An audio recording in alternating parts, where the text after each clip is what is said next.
నమస్కారం అధ్యక్ష.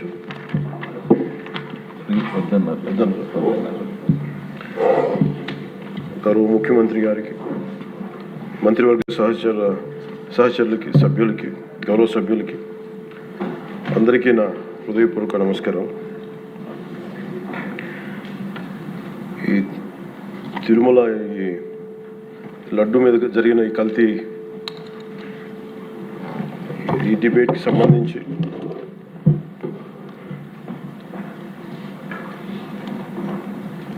$68 లక్షల కిలోల నెయ్యి అని చెప్పే ఒక కల్తీ నెయ్యిని వాడారు.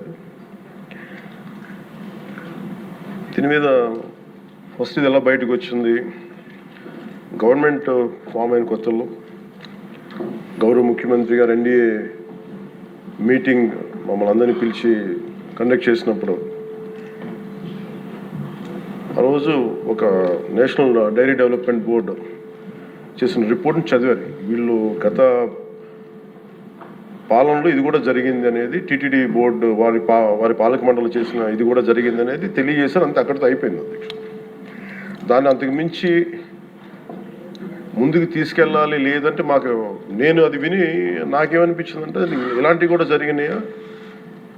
ఎందుకంటే ఆల్రెడీ గతంలో తిరుపతికి తిరుమలకి పైకి అంతా వెళ్ళినప్పుడు కొంత స్థానికంగా కొంత ఉన్న చెప్పింది, తిరుమలలో చెప్పింది ఇవన్నీ కోరిలేట్ చేసుకొని కొంత ప్రసాదం కూడా క్వాలిటీ లేదని ఎలా చేశారు ఏంటో అనుకున్నాం. కానీ ఒక గబుక్కుని ఒకళ్ళ బ్లేమ్ చేయడం అనేది చాలా ఆలోచించి మాట్లాడతాం. ముఖ్యంగా పబ్లిక్ లైఫ్లో ఉన్నాం కానీ బాధ్యతగా ఉన్నాయి మా పొజిషన్లో. అలాంటిది అసలు ఈ నెయ్యిలో కల్తీ జరగలేదు ఇవన్నీ వాళ్ళు మాట్లాడుతుంటే దాని మీద చాలా కంప్లీట్ వివరణ ఇవ్వాల్సిన అవసరం ఉంది అనిపించింది అధ్యక్ష. ముఖ్యంగా గత ప్రభుత్వ పాలనలో ఉన్నప్పుడు ఎక్కడా కూడా దేవాలయాల మీద దాడులు జరిగినా ఇంకోటి జరిగినా ఎక్కడా కూడా మేము దోషుల్ని పట్టుకోండి అని చెప్తా వచ్చాం తప్ప ఎక్కడా కూడా మీరు చేయించారని కానీ మీరు ఉన్నారని కానీ ఎక్కడ ఎందుకంటే తక్కువ అలా కూర్చోబెట్టి ఎలా పడితే అలా మాట్లాడటానికి బాధ్యత ఉంటాం కాబట్టి అలా మాట్లాడలేము. అలాగే ఇది కూడా గౌరవ ముఖ్యమంత్రి గారు రోజు ఎన్డీఏ సభలో చెప్పినప్పుడు మాకు కూడా ఏమనిపించిందంటే దీన్ని ఎలాగా అడ్రస్ చేయాలో నాకైతే ఇంటికి వెళ్ళాక నాకు అర్థం కాలేదు. ఇలాగ యానిమల్ ఫ్యాక్ట్ కూడా కలిసి ఇది ఎన్డీడీబీలో వచ్చింది అని నేషనల్ డైరీ డెవలప్మెంట్ బోర్డు దాంట్లో.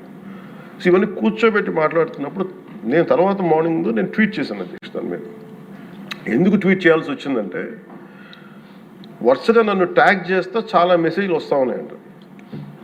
నా ఆఫీస్ నుంచి అన్ని పంపించేటప్పటికి నేను చూసాను ఏం జరిగిందంటే మీరు ఎవరు మాట్లాడరేంటి, ఇలాంటి రిపోర్ట్ ఉన్నప్పుడు కూడా మీరు ఎవరు మాట్లాడరు ఏంటంటే అప్పుడు నా ఉద్దేశం ఏముందంటే దిగి ఈ దేవాలయాలు జరిగే ఇలాంటివన్నీ ఇవన్నీ కూర్చోబెట్టి దీనికి ఒక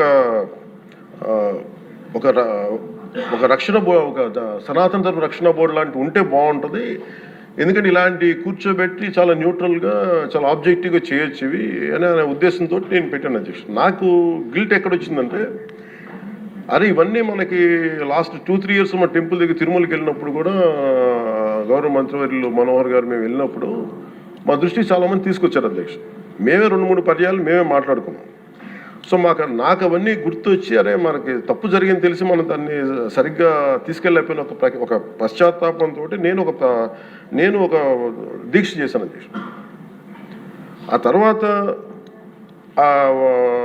దాన్ని అందరూ అన్ని రకాలుగా తీసుకెళ్ళారు సార్, 3 పార్టీస్. అలాగే మాకు తర్వాత మొన్న గౌరవ ముఖ్యమంత్రి గారు మనకి కేశవ్ గారు మా క్యాబినెట్లో కూర్చున్నప్పుడు మా దృష్టికి తీసుకొచ్చింది అసలు ఈ నెయ్యే లేదనేది చాలా స్పష్టంగా తెలియదు. మాకేమనిపించిందంటే ఏదైనా సరే innovation is very important in life. Innovation లేకపోతే ఈ పాటికి ఒక్కొక్కరు ఒక్కొక్కలా ఇన్నోవేట్ చేస్తారు. బట్ ఈ పర్టికులర్ ఈ గత ప్రభుత్వంలో ఉన్న వ్యక్తులు వీళ్ళు అరాచకంలో ఇన్నోవేషన్ చేశారు. వీళ్ళు కల్తీలు కూడా అంటే మామూలుగా ఒక నెయ్యి కావాలంటే పాలలో నుంచే కాకుండా రసాయనాల నుంచి కూడా తీయచ్చు, మిగతా వాటి నుంచి కూడా తీయచ్చు అని చేసి చూపించారు. దానికి సంబంధించిన కంప్లీట్ ఈ సిబిఐకి ఆ రిపోర్ట్ ఇచ్చినప్పుడు ఎక్కడా కూడా నెయ్యి లేకుండా వీళ్ళు నెయ్యి తయారు చేశారని స్పష్టంగా తెలియజేశారు. ఇప్పుడు మనం ఏం మాట్లాడుతున్నాం వీళ్ళందరితో అంటే ఎక్కడా కూడా ఈ సభ సాక్షిగా చెప్తున్నాను, ఇది ప్రజలకు కూడా తెలియాలి, ఎక్కడా కూడా గత ప్రభుత్వం తాలూకు హెడ్ చేసిన వ్యక్తి చేశారని ఎక్కడ కూడా నేను ప్రత్యేకించి మాట్లాడాలి. నేనేం చెప్తాను, టీటీడీ పాలక మండలి బాధ్యత ఇది. మీరు కూర్చోబెట్టి మీరు బాధ్యత తీసుకొని వాళ్ళ పార్టీ ఆ ప్రభుత్వం స్థాపించినప్పుడు వాళ్ళ నియమించిన పాలక మండలి వాళ్ళు చేసిన తప్పులకి సింపుల్ ఏం చేయాలి అధ్యక్ష, ఒక ఇంటర్వ్యూలో కూడా నన్ను అడిగితే నేనేం చెప్పానంటే you mean to say you going to blame the person who headed the last government అంటే my intention is not that. My intention is always to say that who did this, who are the perpetrators. A perpetrators is more or less they are the TTD board. Let them be accountable for that. ఎక్కడ కూడా నేను ఈ వ్యక్తి గురించి మేము మాట్లాడలేదు, ఎందుకంటే డైరెక్ట్గా ఇన్వాల్వ్మెంట్ ఉందని మనం చెప్పట్లేదు అది, ఎందుకంటే వాళ్ళు నియమించిన బోర్డు ఇది. కానీ వాళ్ళు ఏం చేస్తున్నారు అక్కడ కూర్చోబెట్టి, ఎక్కడా కూడా సింపుల్గా ఏం చేయాలి దీక్ష, నిజంగా నేనేం చెప్పాను ఆ ఇంటర్వ్యూలో కూడా, ఆయనే తప్పు, నాకు సంబంధం లేదు, మేము పలానా టీటీడీ బోర్డు చేసింది ఇది, ఆ టీటీడీ బోర్డు మీద మీరు నిష్పక్షపాతంగా ఒక కమిటీ వేయండి, ఆ దోషులు శిక్ష పడేలా చేయండి, వాట్ ఎవర్ దాని అవుట్కమ్ ఏముంటుందో దాన్ని బయట పెట్టండి, ఇంత సింపుల్గా తేల్చేయచ్చు. వాళ్ళు వెనకెందుకు వేసుకొస్తున్నారు నాకు ఈ రోజుకి నాకు అర్థం కాదు. ఈ రోజుకి వెనకేసుకు రావాల్సిన అవసరం లేదు. వెరీ క్లియర్ కట్ రిపోర్ట్ ఇచ్చింది.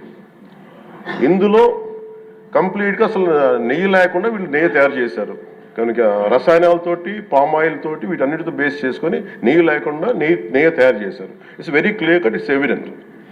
ఇప్పుడు ఎందుకు ఇంత డిస్కషన్ అవుతుంది అధ్యక్ష, మనందరం కూర్చోబెట్టి ఇంత సభా సమయాన్ని ప్రజలకు ఇవ్వాల్సింది కేవలం తిరుపతి లడ్డు గురించి ఎందుకు మాట్లాడాల్సి వస్తుందంటే, వాళ్ళు నిజంగా కనుక ఉప్పేసుకుని ఉంటే కల్తీ జరిగింది, దానికి తగ్గ లా ఏం కోర్స్ యాక్షన్ ఏం తీసుకోవాలో తీసేసుకుని అయిపోతుంటే దానికి ఎవరైతే పర్పెట్రేటర్స్ ఉన్నారో వాళ్ళకి ఆ శిక్షగా వెళ్ళిపోతారు. అలా కాకుండా అసలు ఆ నెయ్యిలో కల్తీ లేదు, యానిమల్ ఫ్యాట్ లేదు, రిపోర్ట్ ఇచ్చిన తర్వాత ఇవన్నీ. అందుకని ఈ సభ ఈరోజు ఇంతమంది మాట్లాడాల్సి వస్తుంది అధ్యక్ష. మాకు ఏమనిపించిందంటే అధ్యక్ష, దీన్ని క్యాబినెట్ మీటింగ్లో మా దృష్టికి తీసుకొచ్చింది మీకు తెలియజేస్తున్నాను మీ ద్వారా ప్రజలకి.